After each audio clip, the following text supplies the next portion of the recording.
My name's George. I'm from Medicare Help Center. We're a Medicare underwriting group. This event here is actually being hosted by a group called RIA Group. They gave you out a brochure.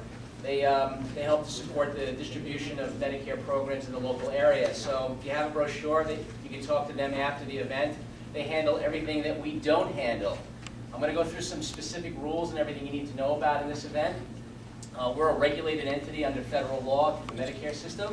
So first thing I'm going to do is go through a couple quick housekeeping things that you need to be aware of. Let's go back here. Kevin's name is right there. Kevin is our regional director. He'll help you. He's the local guy that helps RIA Group in the local area. I travel throughout the state educating people on these types of programs. So generally it'll come through Kevin and then the RIA Group in the local area. This is a book I wrote. I'm going to tell you a little bit about it and why you need to know about it. This book basically explains the entire Medicare system from 1909 all the way up to the present day, and it gives you a very good outline as to how the system works. I normally give these books out, but under federal law I can't give you anything. It's considered a bribe or whatever. So as a result, you can purchase this book on, I don't know, Outskirts Press, in fact, right there. So if you're interested in the Medicare system, you can always read about that book. This is considered a Medicare 101 event, which means it's general in scope. There's not a lot of detail, and there can't be any detail because of the way that the system works. So what I've done is I've given you a manual. Do I have a manual up here somewhere? Do I have a manual? Can you give me a manual? In your manual, which I gave everybody, thank you. This book right here is the entire seminar that you need to know about, but there's two very important pages in the book that I'm going to point out to you. It's the last two pages, so if you pick it up, pull them off. The first one is called the scope of appointment. Under federal guidelines, I can't talk to you about anything unless you sign a scope of appointment. It defines our relationship in writing. And what that means is that if you have a specific question, I can't discuss it with you unless you sign the scope. So before we get going, if you want to pop it off and sign the scope of appointment, we can certainly go through that with you. The last page is a questionnaire, and because this is considered a Medicare 101 seminar, I can't discuss specific questions with you in a general forum. You have to write them down, and then I can address them privately with you due to PHI and all that other kind of stuff. So you can see there's a lot of rules involved here because this is a federally regulated industry, so everything's got to be in writing.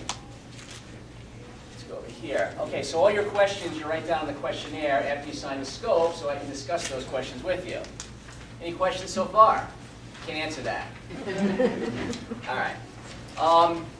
The first thing I want to point out is we're not going to discuss the Affordable Care Act or Obamacare. It has nothing to do with this subject matter. There are some minor provisions in the law that apply under Obamacare, but generally the Affordable Care Act or the Patient Protection Act, or Obamacare as they like to call it, really has nothing to do with you in your Medicare. Medicare was actually enacted in '65, reformed in '97, and re-reformed in 2003. So anything going on right now has nothing really to do with you if you're on Medicare. I'm going to try to keep the discussion under 1 hour so that you don't fall asleep and I don't fall asleep. This is the third seminar today, so we're going to try to keep it quick for you. Everybody's situation is unique, so that's why we give you the questionnaire. So if you have any questions as I go through that relate to you, just write it down, and then we'll be able to address those specific questions for you. This is important for you to know. CMS prohibits me from requiring you to provide contact information. That's why the scope of appointment is important, because I can't outbound phone call you unless you give me permission. More rules. So for me to contact you or my staff to contact you, you have to provide us that contact information. Otherwise, I don't want you to think when you leave here, we didn't call you, like, why is that guy never calling me about this subject? It's not that we don't want to, we just have to follow some rules here. Here's the most important rules out of all the rules that we follow. A lot of rules, right? Here's the first one. I'm going to use very specific language given to me by the law, such as, I can't say it's free, you don't pay anything for it, but what I can say, it has a zero plan premium. Means the same thing. You don't pay, it's just I can't say it's free, I have to say it has a zero plan premium. So I'm going to use very specific language. If I say something that he's like, well, that's stupid to say it that way. It's not me, it's the way the rules are. I can't ask you questions, you have to ask me. And I can't ask you anything about your health, and I can't answer any questions about your health, because that's considered cherry picking and it's prohibited. And this is considered a formal event, so I'll be able to speak on product, whereas if it was an educational event, I cannot do that. So we're at a formal sales event where I can't ask you any questions, you have to ask me all the questions. So audience participation is critical. Kevin, our regional director, has over 10 years of experience in the institutional market, which means that, you know, long-term care, assisted living, he's very experienced in that. I have 30 years of experience in the individual market, underwriting for insurance carriers. So we have a lot of experience in our background, and our resumes are in there if you need to talk about us. RIA Group, which is sponsoring your event here tonight, is a very big firm that does a lot of different things like homeowners, life, disability, property casualty, all that. None of which can be discussed here, all right? But I just want you to be aware who they are because they did sponsor your event, and you should actually talk to them. They're a really good bunch of guys. We're going to go through some important changes that occur in 2014 that I think will affect your Medicare directly. Then we're going to discuss how you eliminate financial risks. Then we're going to go into some risk solutions, which is another way of saying insurance. And then I'm going to address any questions if we have time. You should have a pen, your scope of appointment signed, and your booklet in front of you, and we're ready to go. Anybody not have those things? Good. All right. Everybody's got it? Good. Right now, you're in what's called the annual enrollment. The annual enrollment is your time in the year when you can make a change in your health care under the Medicare system.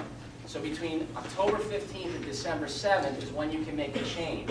Once you make that change, it will take effect on January 1st of this coming year. So right now is your opportunity to make a change. If you're going to make a change, and if you don't, you'll be locked in as of January 1, and you'll be in there for the remainder of the year. I'm going to go into 3 specific things out of the hundreds of things that occur in the law and the changes in the Medicare system, but I picked out 3 specific things because they telegraph to you the coming changes in the healthcare system. You see a lot of it in the news, but one of the things that I thought was interesting is something called the sustainable growth rate, which probably most people don't even hear about it, let alone know what it is. The sustainable growth rate is the way the Medicare system levels the growth in healthcare costs over a period of time. What does that mean? Essentially what happens is they forecast on an annual basis how much they would like to see the growth or the cost of healthcare go up every year. Let's give it an example. Let's say they say it should go up 3% per year. If next year the growth or the inflation on healthcare goes up 10%, what they do under the SGR, or the sustainable growth rate, is essentially reduce the compensation to providers the following year. So if it goes up 10% and they forecasted 3, they simply cut 7% the next year to reduce it or flatten the growth on healthcare. Because of the sustainable growth rate, your physician is going to get paid this coming year, 2014, about 15.2% less than he made this year. Why is that important to you? Because doctors are businessmen in the end. They have to make a living to be there. And if they're not making enough money, they're going to find ways to shift costs or reduce costs to remain in business and stay profitable. So when the sustainable growth rate impacts your physician by 15.2%, his income's going down, he's going to have to make drastic changes. And what that really means is that he's going to shift the cost of healthcare to lower paid medical technicians such as physician assistants, nurse practitioners, phlebotomists, I don't know, nursing aides, whatever he has to do to stay in business. So this is important to know about how the sustainable growth rate impacts your provider of healthcare, because in the end it affects you directly. The second thing that was really important is that the Medicaid reimbursement rules under Sebelius, your Health and Human Secretary, Health and Human Services Secretary, has changed. There are 2 major healthcare systems in the United States, Medicare and Medicaid. Medicare is an entitlement. You're entitled to it by law. That's the operative word. You're entitled. That's why they call it an entitlement. You paid for it. Medicaid is not an entitlement. It's a grant. You have to basically qualify for it based on income. It's a means-tested program. What they did here is they leveled the playing field between Medicare and Medicaid. Prior to this, if you were on Medicare, your physician maybe got paid $100 to treat you in the office. If you were a Medicaid patient, maybe you got $10. That's why a lot of times you go into a physician's office and it says, we don't treat Medicaid patients. He wasn't getting compensated well enough to be able to stay in business. So what they did is they essentially said, if you get $100 for Medicare, and Medicaid pays you $10, the federal government steps in and pays the net difference to par the field or make it even. So for your physician, it doesn't matter anymore whether you're Medicare or Medicaid, he gets paid the same, it just happens to be less than it was before. You see what's happening? They're bringing the two systems par, and then they're bringing the reimbursement down. So that's how they're going to sort of manage the healthcare system. Well, why is that important? Because when you have these two systems, par and compensation, it's just a matter of time before they merge them together and have one super system. There'll be over 100 million people insured through the federal system of Medicare and Medicaid. So when people say there's no national healthcare system until recently, I say that's not really true. We've had a national healthcare system. It was just fragmented into different parts. You have the VA system, national health system for the military. You have Medicare, you have Medicaid, you have all these national health systems that insure literally millions of people. The bulk of the United States is insured through the federal program. They're just getting everything up to be even now, and then they'll merge it all together. But government doesn't work quickly. It works very slowly, and you'll see how that works. The third thing I wanted to point out that was going to occur in 2014 is a very interesting phenomenon, but you see it going on all the time if you're looking for it. This is a system called Caroline Clinic Medical Health Plan, and it's in Virginia. It's a bellwether. It's an indication of what's going to happen in the Medicare Advantage system. Here's a plan that was formed in 2010, and what they did is they entered into the Medicare Advantage business saying, listen, we're a healthcare system. We'll acquire large pools of people, like,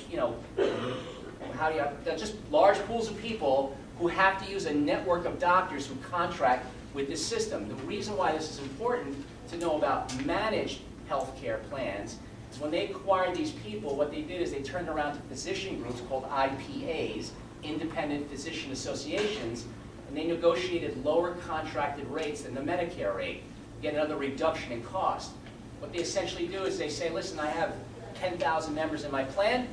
I want you to service my network as a doctor, and as a result, I want you to work at a discount. I don't pay retail. So they do what's called a repricing below Medicare reimbursement. So the doctor normally got $100 for an office visit. Because you're a part of that network, now he'll get paid $65 from the plan. They'll get $20 from you, which is a cost shift. And as a result, the plan's only actually going to pay total comp to the doctor $85 on something that he could get paid $100 from Medicare. So you see, you got a reduction from Medicare, you got a reduction from a network discount. The doctor is constantly fighting the battle of less and less money, higher volumes of treatment. How does that affect you? It's very simple. He has to become the Henry Ford of healthcare. High volume medical practices, servicing by medical technicians. This all impacts the way you're treated as a patient. But the most important thing under these types of plans is they're not sustainable. No managed healthcare plan can give it all away for less and less money. So as a result, you see this is just one of many Medicare Advantage plans that have canceled their contract as of the renewal date and are putting, in fact, 3,200 members in this plan back into original Medicare, which affects the continuity of their health care because they just spent 4 years with the same physician, and now they have to change again. So if you want continuity of health care, you got to make sure that your plan is sustainable or consistent in the marketplace over long periods of time. All these types of things are indications of how healthcare is moving. It's moving towards reducing costs, consolidation, lower cost medical technicians. That's why you see a lot of physician assistants, medical technicians, things like that in medical practices now. However, the Affordable Care Act is not all bad. It did bring to the forefront all these types of preventative services if you're on Medicare. So prior to this, you had to wait to develop a condition to be diagnosed and treated because it had to be medically necessary. But under the Affordable Care Act, they did bring in all these testings such as cholesterol screening, diabetes screening, prostate cancer screening. All these types of preventative health care systems are in place now because what they're trying to do is shift the emphasis from treatment of a condition once it emerges to prevention of the condition before it emerges. So prevention is the new black, as we like to say. It's what they want you to do. Go early, go soon, go a lot. Diagnose it early. It's better to get a blood test to find you have high blood sugar rather than wait till you get diabetes and put you on insulin. That's the concept here. All right? So all these changes are occurring to unify the healthcare system, but it won't happen overnight. It takes a long, long time. And you're going to see this slow migration in this way. So those are the three major things that are going to affect you this year. There's a lot more to know about. Of course, you can always go to our website. We're always posting stuff up there. But you can read a lot of this. But the main takeaway from all this is that your healthcare system is evolving. And you will ultimately have to adapt to it in two different ways. You either have to adapt to it by choosing to use the systems that are given to you, or you have to adapt to it by using the laws and the systems that are in place but not being offered to you. I'm going to show you how to do that. So here's the Medicare system. It is a huge maze. It's a monolithic monster bureaucracy. So when you're thinking about Medicare, think it in those terms. It's just a big system. There's Albert Einstein. You've all seen that, right? Yeah. There's a little trivia. You know who that guy is, right? Lyndon Johnson. This is a little history, but this is important to know. This guy right here, Lyndon Johnson, actually signed the Medicare Act in 1965. But it was actually Harry Truman right there who actually brought the legislation to Congress. So you can see it took 2 presidencies to enact the national health care system.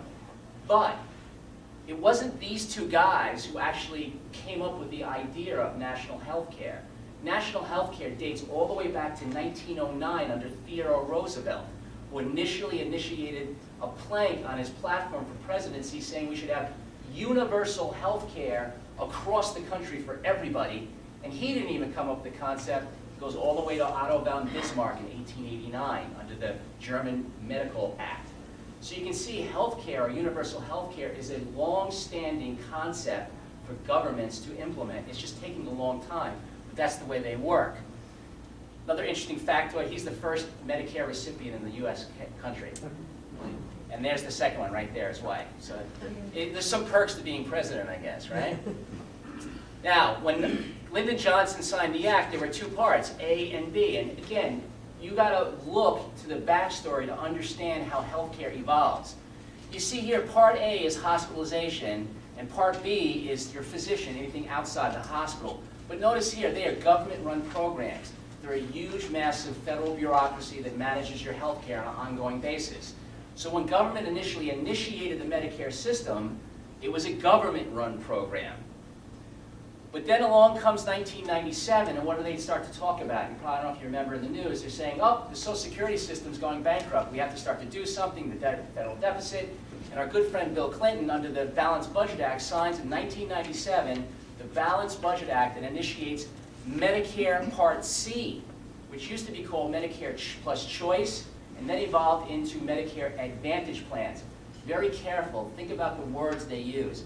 Medicare Plus Choice doesn't really sound as good as Medicare Advantage, right? So when they use the word Medicare Advantage, it's to transmit or telegraph to you there's an advantage to this type of program, and there could be. But here's the important thing. Medicare Advantage plans are commercial insurance companies operating under the authority given to them by the federal government program, Medicare. So when you choose a Medicare Advantage plan, you're actually in a commercial insurance policy overseen by the federal government through Medicare. So again, it starts out government, and now it's partial privatization. In 2003, George Bush signs the Medicare Modernization Act and enacts Part D prescription drug coverage. Why? Because Medicare didn't have drug coverage and everybody wanted it, so they gave it to you. So they gave it to you under Part D, but in this case, it's a fully privatized plan. It's not a government-overseen program. It's just pure privatization of the drug program given to these companies on a somewhat quasi-monopoly through the government program of Part D. So you can see the migration of healthcare in the United States goes from government to government in conjunction with commercial, and now it's fully privatized in the Part D sector. So you can see the shift, theoretically, is to get away from government-sponsored healthcare to privatized healthcare. That is an interesting dynamic that has taken a long time to get there, and I'm going to show you why it's interesting. What does Part A cover? Part A hospitalization covers essentially all your hospitalization, room and board, operating ICUs, inpatient labs and x-rays, nurses, and all this stuff. Everything from the emergency room door in is on your Part A. But insurance is pure mathematics. Make no mistake about it. It's nothing to do with health care. It has to do with mathematics or cost. So let's examine the cost. Your Part A cost in 2013 for that benefit is $0. They call it premium free. But it's not really premium free, is it? Because you had to pay for it while you were working. So I like to refer to it as premium deferred. You paid your entire life into the Medicare system, and when you retire, turn 65, you get your Part A. They call it premium free. I call it you already paid for it. It has a deductible, so if you go into the hospital in the first 60 days, you got an $1,184 deductible that you incur the minute they say the words, you're admitted.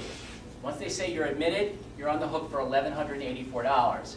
If you're there more than 60 days, you have to pay $296 a day, and if you're there more than 90 days, it's $592 per day. So when you think about Part A, you have this total risk if you stay in the hospital for a protracted period of time. It's over $46,000.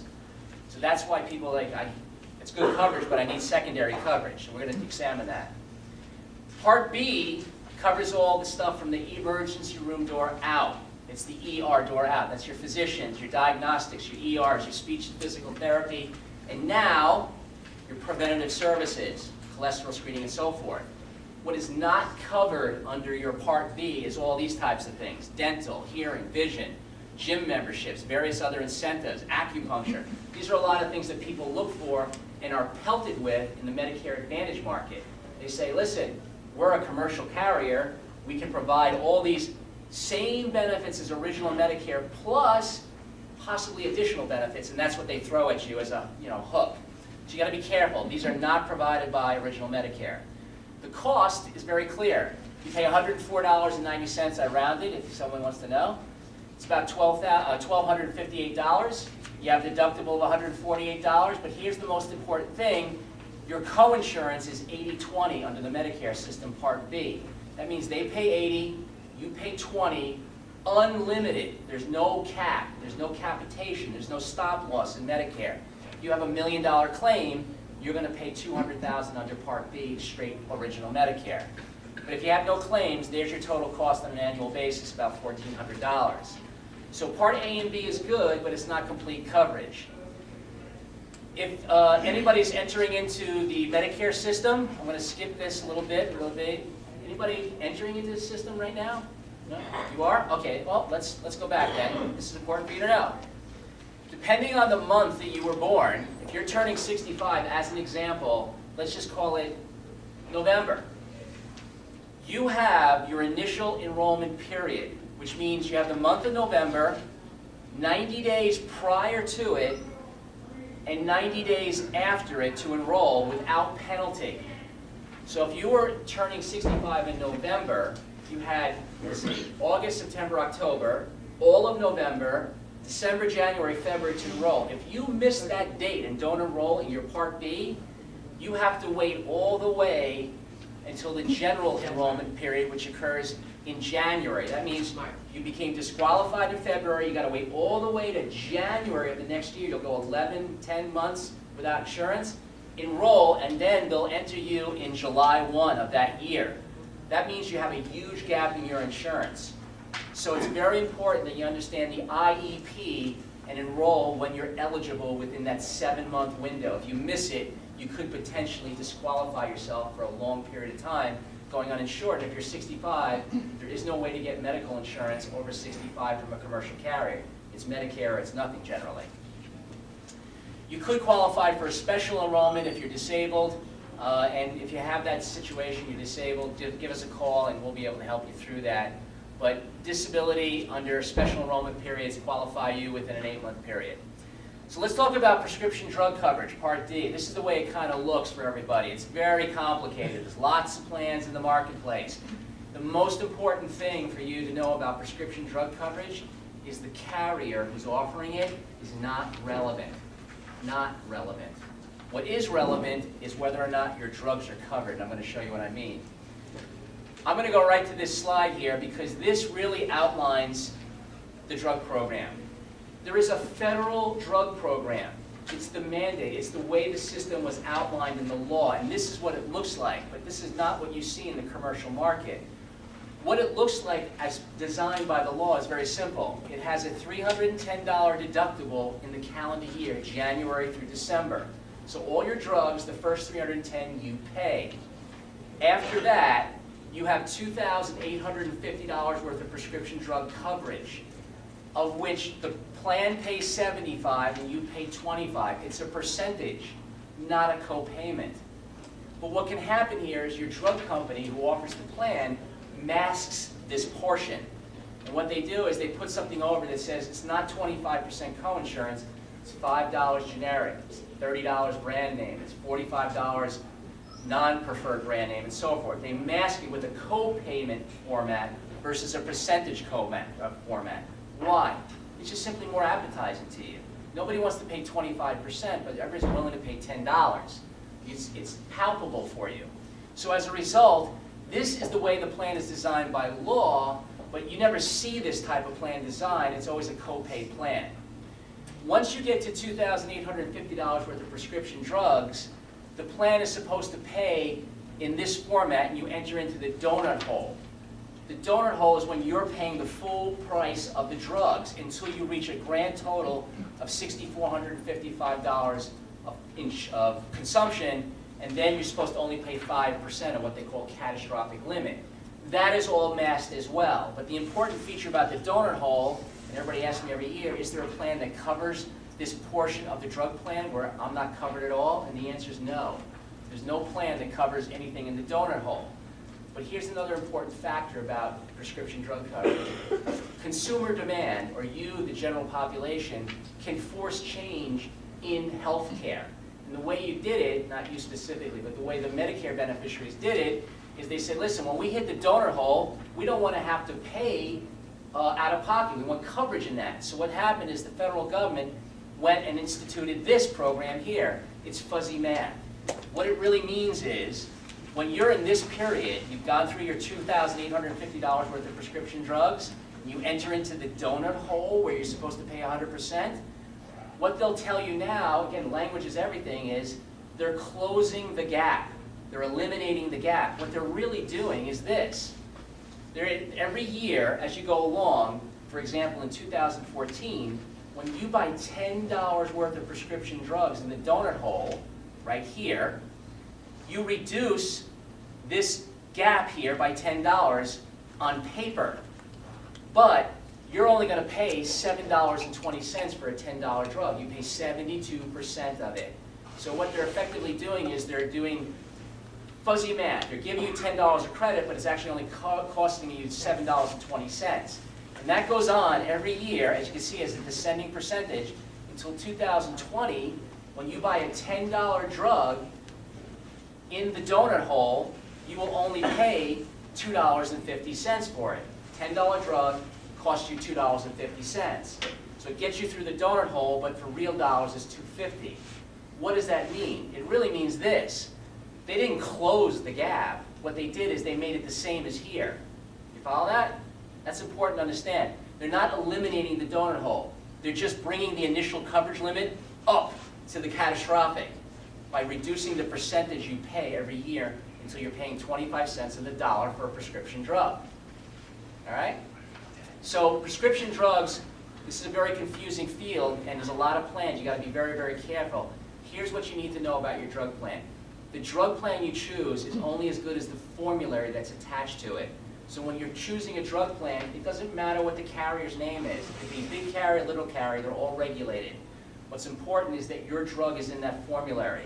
Because if you buy a $12 drug plan, which exists, and you have a $100 drug that isn't on your formulary, that you buy every month, you're actually paying $112 a month.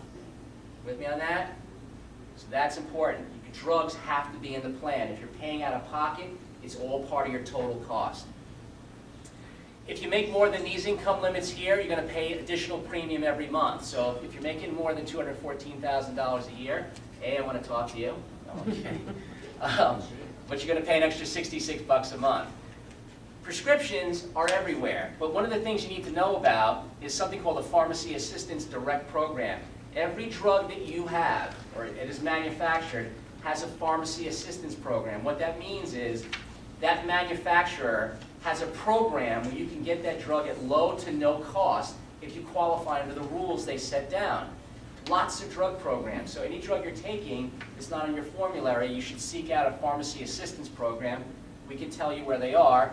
And what you could possibly do is get that drug for little to no cost out of pocket. So again, you search the formulary. If all your drugs are in, great. If one of your drugs can't be found in the formulary because that plan doesn't offer it or plans don't offer it, we go to this. We seek out pharmacy assistance programs. There's a lot of ways to mitigate your drug costs. That's one of the major ways we do it. So let's talk about the Medicare system a little bit. I'm sorry? Anybody? No? Okay. Let's talk about Medicare Advantage plans, because that's the latest craze. 12% of the Medicare population every year buy a Medicare Advantage plan. 12%. 12 out of 100 people buy Medicare Advantage plans every year. Why is that important to know? Because at that rate, within 5 years, virtually 100% of the Medicare population will have migrated to Medicare Advantage, which means original Medicare theoretically won't exist anymore for the bulk of the population because they'll all be commercially insured. More privatization, the migration away from government-run health care. But the flip side of that is 72% of people who buy a Medicare Advantage plan that is managed care disenroll the next year. In other words, they go back to original Medicare. Why? They don't like managed care. No one likes to be told, listen, you can't see that doctor, you can't have that procedure, whatever the reason is. Managed care is all about limiting access through a network and through managing your health care. So Medicare Advantage plans offer the promise of low out-of-pocket cost. They offer it at 0 to low premiums, but 72% of Medicare population leave it the next year because they don't like it. But what is it? It's where a commercial insurer provides Part A and Part B services in one package. It's no longer two pieces, A and B. It's just one plan through a commercial insurance carrier. But if it's managed care, it will include Part D, your prescription drug. That's important to know because managed care plans have to have the prescription drug as part of it. By law, it's required. Why is that? Because if you're on Medicaid, not Medicare, but Medicaid, Medicaid beneficiaries are required to join a managed care plan. Follow that? If they join a Medicare Advantage plan, it has to be managed care. So because of that factor, they're forced to include your drug plan. So if you buy what's called an MAPD, you're stuck with that formulary, and if that formulary doesn't include a drug that you're taking, it's the premium they charge plus your out-of-pocket cost, which is your true out-of-pocket cost. Never lose sight of the fact that at the end of the day, whatever comes out of your pocket, premium, copay, deductible, whatever it happens to be, is your real cost for health care, not just the premium. There's several types of health care plans, and this is an interesting one. I'm going to start here. Private fee-for-service plans. This is one of the original types of Medicare Advantage plans. What was the promise of private fee-for-service? It was simply this.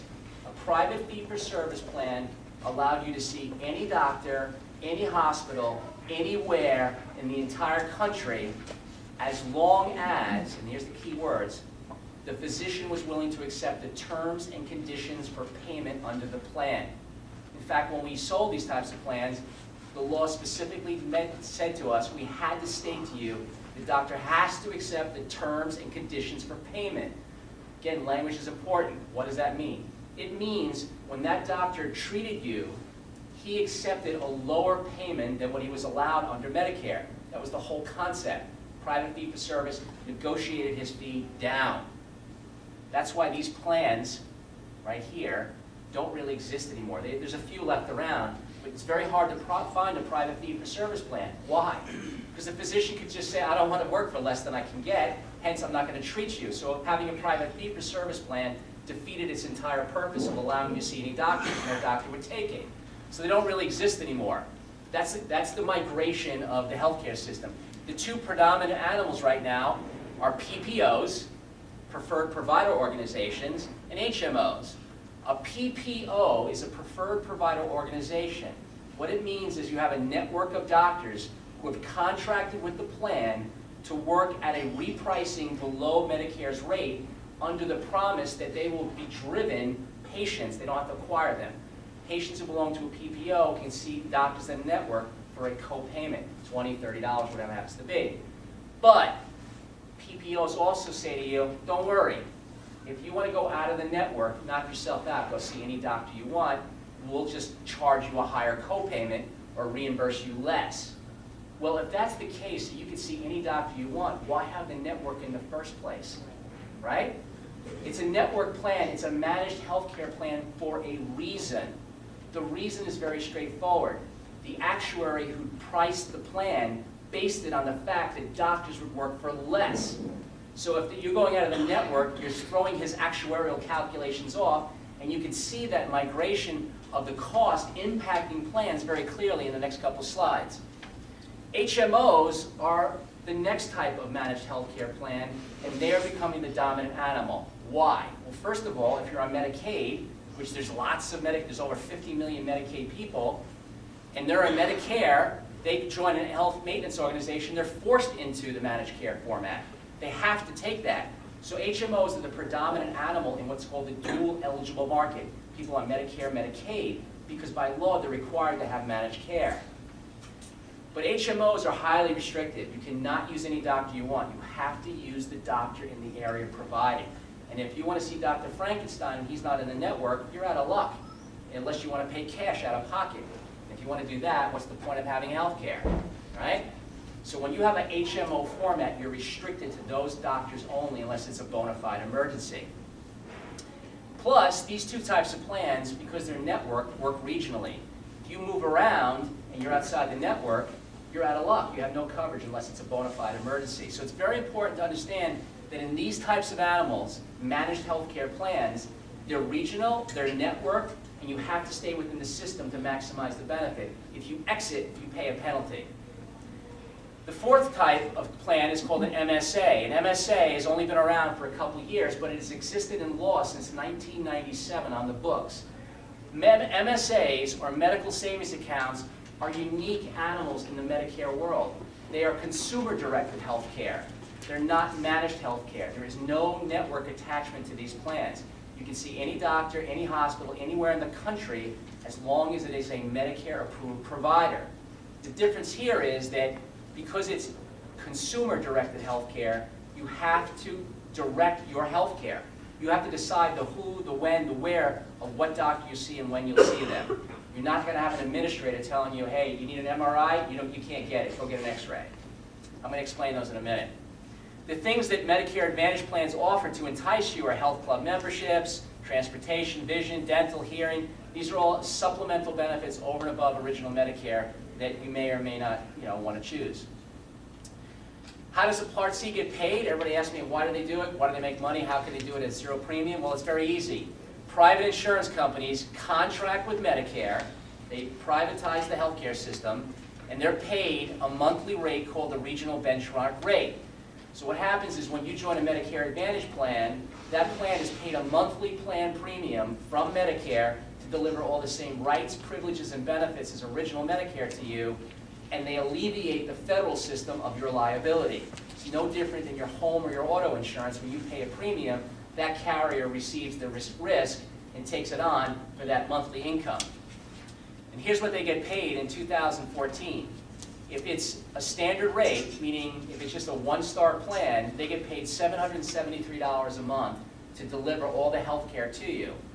If it's considered like a four-star plan, they'll get $894. How do they develop the star rating? It's very simple, something called a HEDIS score.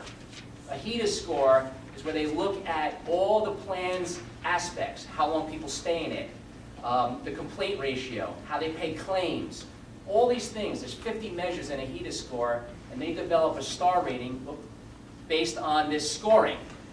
A 5-star plan is considered absolute perfection. There's nothing wrong with it. There's no complaints. It's the best of the best. There are no 5-star plans, in managed care at least. The average plan is about 3.5 stars. To get a 5-star rating, it's virtually impossible, but there are 4.5-star rated plans, but they're not managed care plans. Managed care is prolific with complaints about managed care networks. That's why 72% of members disenroll every year. They just don't like it. So when you're looking at how plans get paid and make money, this is how they do it, but they're doing it through private insurance, all right? So before we go any further, we're going to talk about premium, co-payments, and deductibles. These are three key words that you need to understand what they mean. Premium is what you're paying to avoid a loss, like your homeowner's insurance premium or your car premium. You're paying a known loss to avoid a risk that could potentially happen that you can't predict. A co-payment is a fixed cost. You pay it every time you get a service. And a deductible is what you pay before the plan kicks in. These three terms here are key to understanding what your total out-of-pocket cost is, because it's the premium, it's the co-payments and deductibles that combine to your true out-of-pocket cost. Going back to the drug analogy, if the drug plan costs you $20, but a $100 drug is not covered under your plan and you have to pay for it, your true out-of-pocket cost is $120. It's not $20. We need to keep that in mind when we look at plans in the managed care and other types of Medicare programs. It's your true out-of-pocket cost that's very important. So we're going to analyze the four types of plans. Medicare supplements are secondary to original Medicare. If you have a supplement, the main reason you purchased it is because you want to be able to see any doctor of your choice who participates in the Medicare system. Medicare supplements are secondary insurance to original Medicare. You're in the original Medicare system, and the secondary insurance, the supplement, is paying whatever they don't pay. But you pay a premium for it. It's mathematics here. The premium on average in downstate New York, where we are right now, is about $3,000 a year for supplemental insurance. So if you have a supplement as a secondary cover to your Medicare, you're for sure going to pay over $3,000. It's a guarantee, because that's the lowest possible premium you can get. You might pay more. You're going to have to purchase a Part D drug plan to get drug coverage, which is about another $500 a year. You have a deductible of $310, because we saw that in the federal design. And just to make everything even, because some MA plans give dental and vision, we threw the premium for a dental and vision plan in there just to give you an apples-to-apples comparison. So if you go secondary insurance over original Medicare, you could end up spending more than $4,000 a year in premium, co-insurance, and deductibles on an annual basis. Guaranteed, for sure, it's going to happen. So supplemental insurance has a known loss of over $4,000 a year. These are the basic plans. A Plan F is the most common, and it doesn't matter how many carriers you go to. Every Plan F is a Plan F. There's no difference. So again, the carrier is somewhat important in this case. But the benefits are identical. You can go to 50 carriers. It's all the same.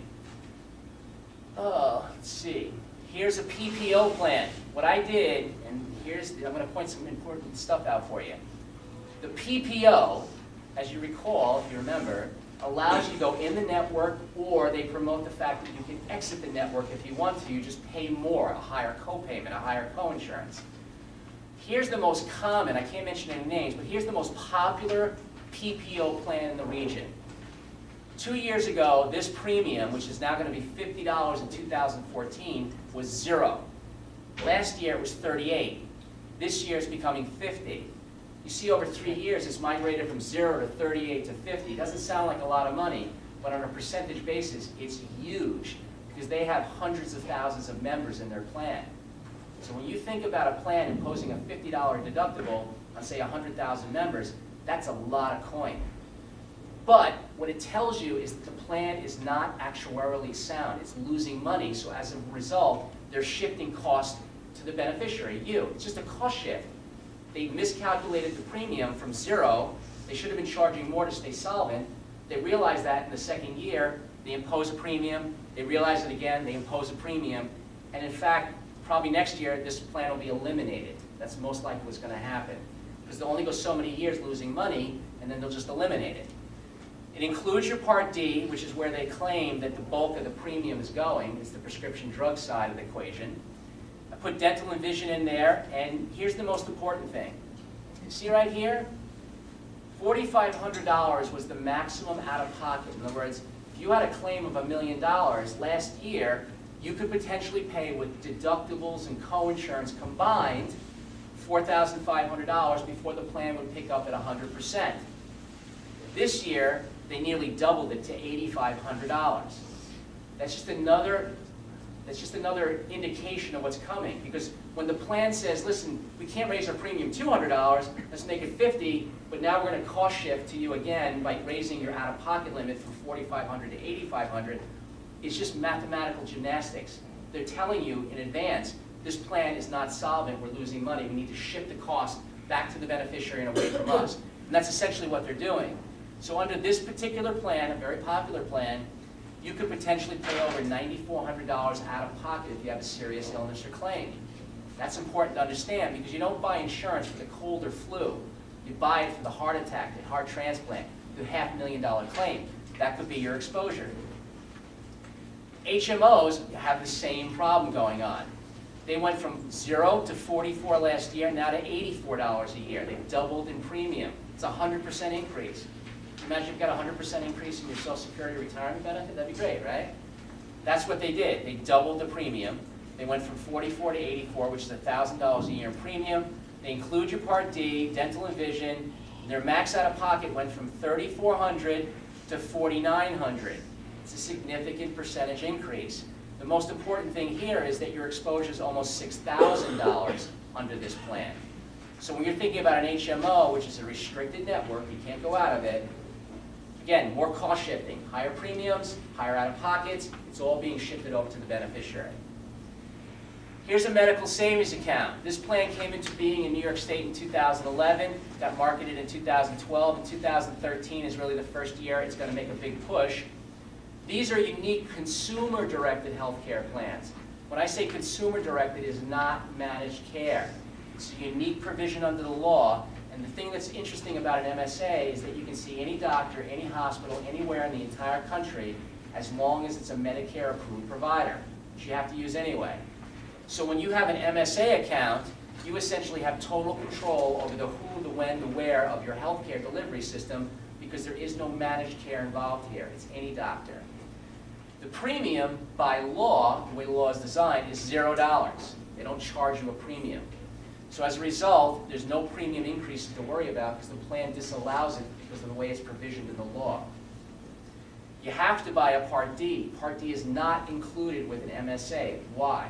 Because an MSA, unlike managed care where it's mandated to be part of it, consumer-directed health care detaches it. It's not part of the plan because you can only get a consumer-directed health plan if you're in Medicare. If you have Medicaid, you're automatically disqualified by law.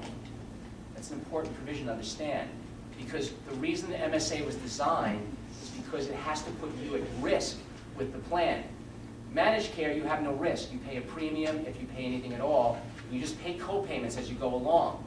Under consumer-directed health plans, this type, the concept here is very simple. They provide you dollars to spend on your health care. You have some insurance risk, an insurance corridor, and because of that insurance corridor, theoretically, you will shepherd that dollars that they give you better than just having an administrator who has no connection to it. Here's how it works. You get what's called an MSA account funded every January 1st, and they put $2,500 in cash, tax-free in that account for you. You have control over how it's spent throughout the calendar year. So when you see Dr. Frankenstein and his bill is $100, you take out your MSA account and you spend $100, you pay him. You keep doing that until you go through $2,500 of tax-free dollars they gave you. Once you go through that $2,500, you are only at risk for the next $1,750. That means the first $2,500 you spent that they gave you, the federal government